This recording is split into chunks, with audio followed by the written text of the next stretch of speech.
आज ही Doubtnut app download करें। Doubtnut पर होगा अब आपके सभी मैथ्स, केमिस्ट्री, फिजिक्स और बायोलॉजी डाउट्स का सफाया। बस अपने क्वेश्चन की फोटो खींचो, उसे क्रॉप करो और तुरंत वीडियो सोल्यूशन पाओ। Download now. यहाँ पर हमें क्वेश्चन में कहा गया है कि ए और बी ये हमारे पास दो अलग अलग कम्युनिटीज़ हैं प्लांट्स की, और इन दोनों में ही 2010 में कोई नेचुरल डिस्टर्बेंस आती है। तो हमें यहाँ पर इनके बायोमास के बारे में जो डेटा दे रखा है, इस डेटा को देखकर हमें बताना है कि क्वेश्चन में दिए गए स्टेटमेंट्स में से कितनी करेक्ट है। तो जो सही होंगी उन्हें हम सेलेक्ट करेंगे। अब यहाँ पर क्योंकि बायोमास किस तरह से चेंज हो रहा है, 4 सालों का ये डेटा हमें दिया हुआ है 2009 से लेके 2012 तक का। तो बेसिकली यहाँ पर हम प्रोडक्टिविटी की बात कर रहे हैं। प्रोडक्टिविटी के बारे में हमें डेटा दिया है क्योंकि ये तो हमें मालूम ही है, इकोसिस्टम नेचर का एक ऐसा स्ट्रक्चरल और फंक्शनल यूनिट है जिसमें दो तरह के कंपोनेंट्स होते हैं। एक तो होते हैं इकोसिस्टम के एबायोटिक यानी नॉन लिविंग कंपोनेंट्स, जैसे कि वाटर है, न्यूट्रिएंट्स हैं, रॉक्स हैं, सॉइल, ये सारी चीज़ें एबायोटिक कंपोनेंट्स में आ जाती हैं। और दूसरी जो सबसे इंपॉर्टेंट चीज़ होती है इकोसिस्टम के अंदर, वो होते हैं लिविंग ऑर्गेनिजम्स, यानी जो इसकी बायोटिक कम्युनिटी को मेकअप करते हैं। तो क्योंकि ये दोनों कम्युनिटीज़ मेनली प्लांट्स की बनी हुई हैं, प्लांट्स की कम्युनिटी यहाँ पर हम डिस्कस कर रहे हैं।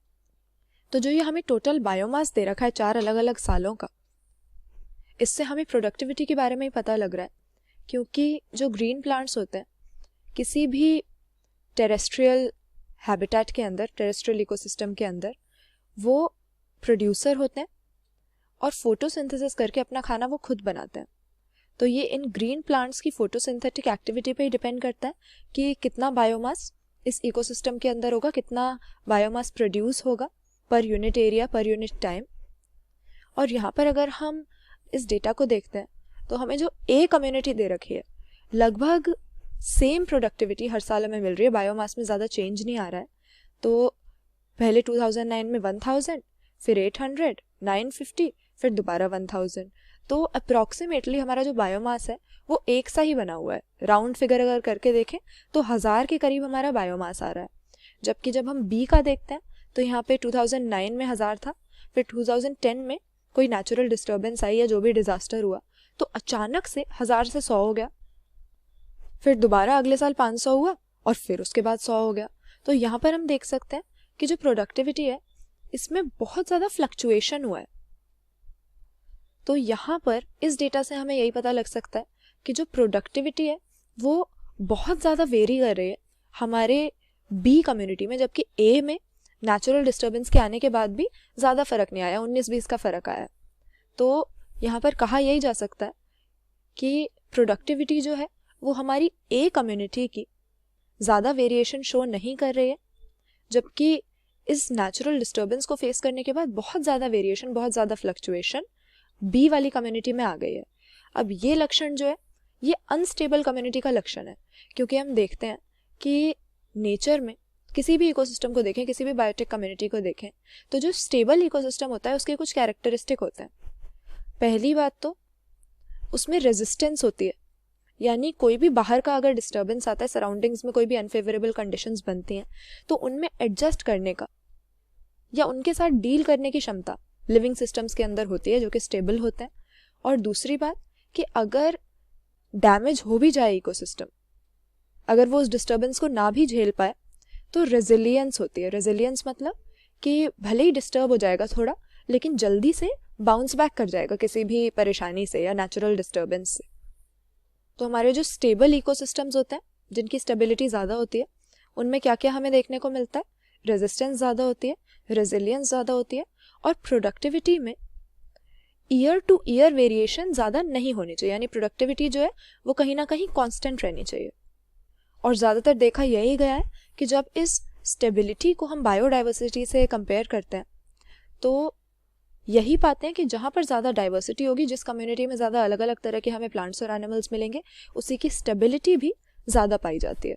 तो हमें एग्जैक्ट मैकेनिज्म तो नहीं मालूम है कि किस तरह से बायोडाइवर्सिटी स्टेबिलिटी को बढ़ाती है, लेकिन ये बात पक्की है कि किसी भी इकोसिस्टम में अगर स्पीशीज रिचनेस ज़्यादा होगी, अलग अलग तरह की वैरायटी फ्लोरा एंड फौना की होंगी, तो उसकी स्टेबिलिटी और उसकी हेल्थ दोनों ही एनहांस हो जाती हैं बायोडाइवर्सिटी की वजह से। तो यहाँ पर हमने यही देखा गिवन डेटा से कि जो प्रोडक्टिविटी है वो बी की काफ़ी वेरी कर रही है जबकि ए की कांस्टेंट है। तो ये साफ सी बात है कि क्योंकि ए में प्रोडक्टिविटी की वेरिएशन ज़्यादा नहीं है तो इसी की स्टेबिलिटी ज़्यादा होगी। तो सबसे पहले हमें दिया हुआ है कि ए और बी की स्टेबिलिटी बराबर है। ये स्टेटमेंट तो हमारा गलत हो जाएगा क्योंकि प्रोडक्टिविटी में बहुत वेरिएशन हो रहा है, इसलिए बी को हम बिल्कुल भी स्टेबल नहीं कह सकते। फिर लिखा हुआ है कि ए में ज़्यादा स्पीशीज़ होंगी बी से, ये बात सही हो जाएगी क्योंकि ए हमने देख लिया प्रोडक्टिविटी में year two year variation show नहीं कर रहा है, नेचुरल डिस्टर्बेंस के बाद भी रेजिस्टेंट है, रेजिलियंट है। तो यानी ए में स्टेबिलिटी ज़्यादा है और स्टेबिलिटी ज़्यादा है तो हम समझ सकते हैं कि बायोडाइवर्सिटी भी यहाँ पर बी से ज़्यादा होगी क्योंकि बायोडाइवर्सिटी स्टेबिलिटी से रिलेटेड होती है। दूसरे में लिखा है कि ए और बी में इक्वल डाइवर्सिटी है, ये भी पॉसिबल नहीं है क्योंकि इक्वल डाइवर्सिटी होती तो स्टेबिलिटी भी टक्कर की होती, लेकिन हम साफ साफ यहाँ पर देख सकते हैं कि बी उतना स्टेबल है ही नहीं। और लास्ट में तो बिल्कुल ही गलत स्टेटमेंट है, कह रहे हैं बी ए से ज़्यादा स्टेबल है। तो इनमें से इन दोनों कम्युनिटीज़ के बारे में जो डेटा हमें दिया हुआ है उससे देखकर एक ही बात कह सकते हैं कि ए की स्टेबिलिटी बी से ज़्यादा है क्योंकि year two year variation productivity में उतना नहीं है, रेजिस्टेंस शो कर रहा है, रेजिलियंस शो कर रहा है, और एज अ रिजल्ट ये कहा जा सकता है कि बायोडाइवर्सिटी भी ए में ही ज़्यादा पाई जाएगी क्योंकि डाइवर्सिटी जितनी ज़्यादा स्टेबिलिटी भी उतनी ही ज़्यादा किसी इकोसिस्टम के अंदर हमें मिलती है। तो एक स्टेटमेंट केवल यहाँ पर सही है, बाकी तीनों गलत है, इसलिए सही आंसर हमारा ऑप्शन ए हो जाएगा। Only one statement is correct. Correct कितने हैं ये हमें बताना था।